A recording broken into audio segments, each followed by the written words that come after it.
This is the episode where I left a vacation, a spiritual vacation, for a process of healing and finding cures in unbelievable ways.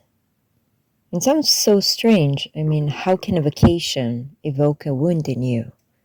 A wound that you don't even know the source of.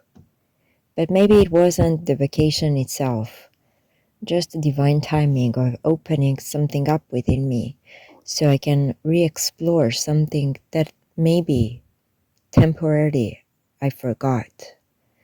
Maybe it was the alignment of events that was destined to become part of my path, where I went to find a magic cure, something that I could not even imagine in my wildest dreams showing up on my path to bring profound healing on a deep soul level so I can reprogram old parts of myself and keep pursuing my cherished spiritual path.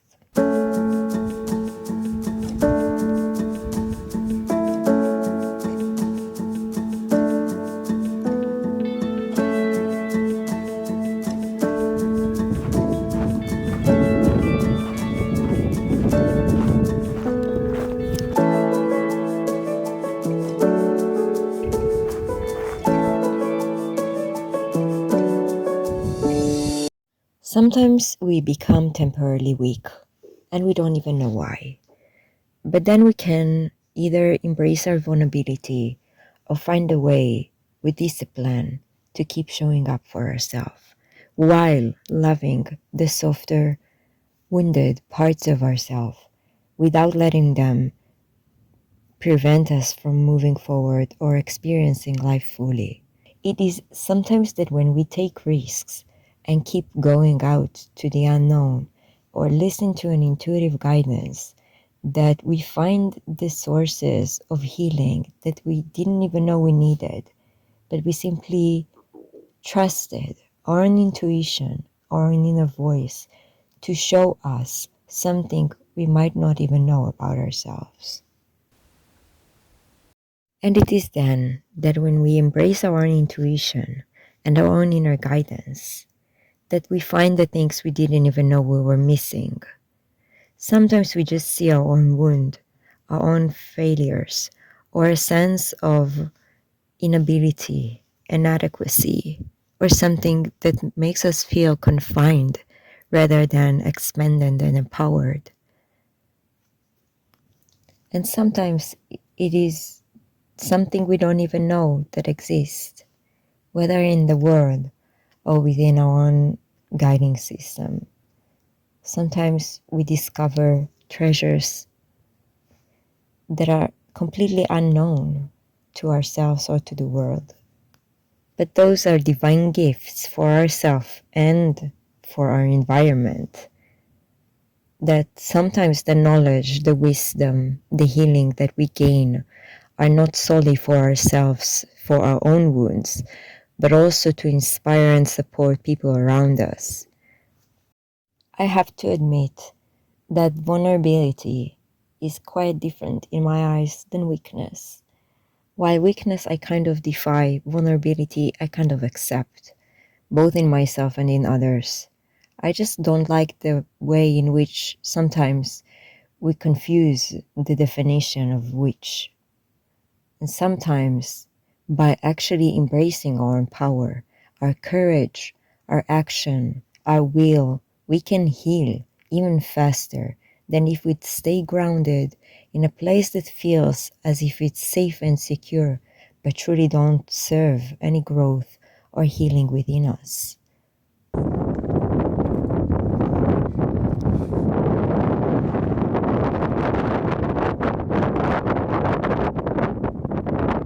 It's not as if we ever should become fully healed, because that's probably not real.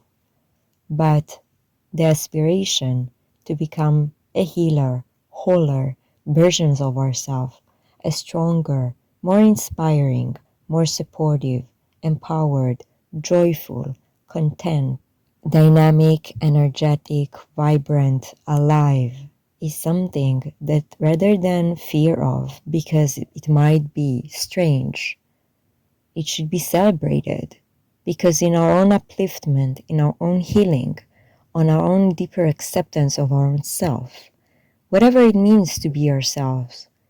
But the parts of us that have been rejected or wounded are now being welcomed, loved, and celebrated in the right environments that knows how to love those parts about us just as we love them ourselves.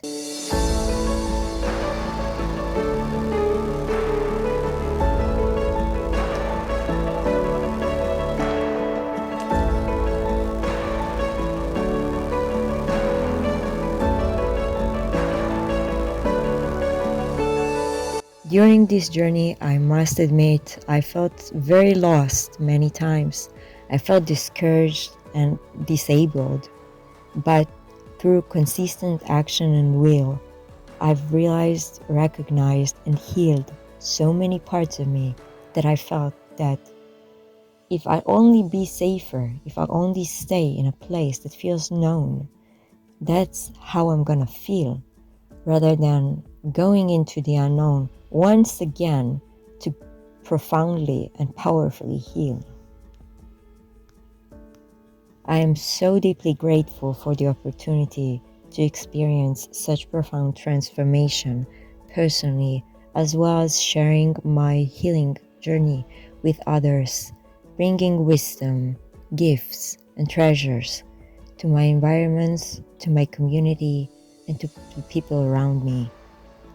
It is a deep honor to me to be able to both explore as well as share what is not very known here in Israel.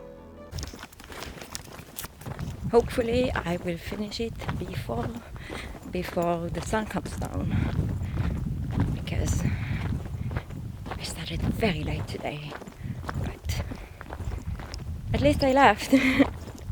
Alright, bye.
Sometimes when you just smile to yourself, it reminds your brain that everything is just fine.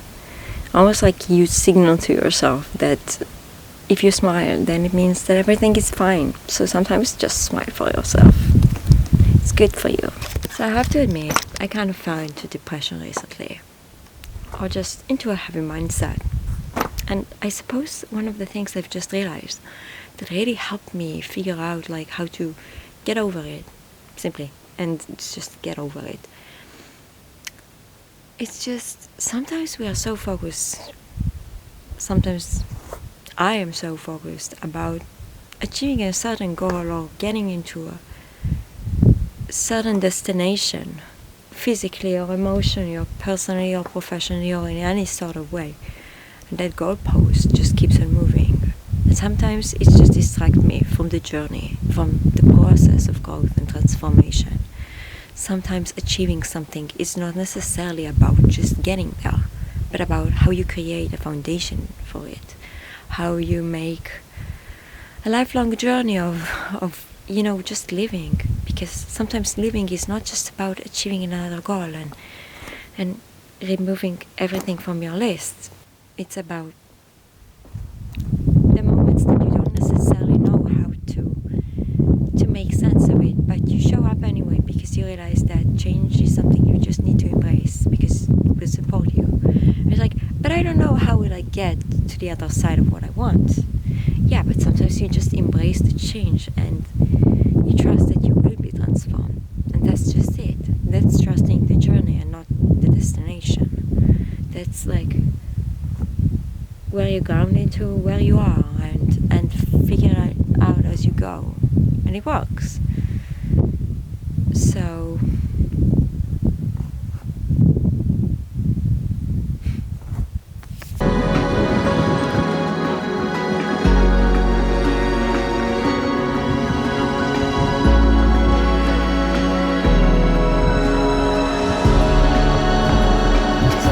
back to my car. It's 4:20, I guess. No, 4:20. I'm done. I think it was shorter than expected, but warmer than expected because the wind was kind of like not cooperative. Unless I called it and then it joined me. Alright, I'm gonna chill now. Bye. Alright, so I'm hiking to a really cool natural pool that I've already visited about a year ago, but I never filmed there. And regardless, I'm pretty excited because it has the best view ever. It's about 20 minutes hiking and I'm midway. I'm really excited to see if the water will be good.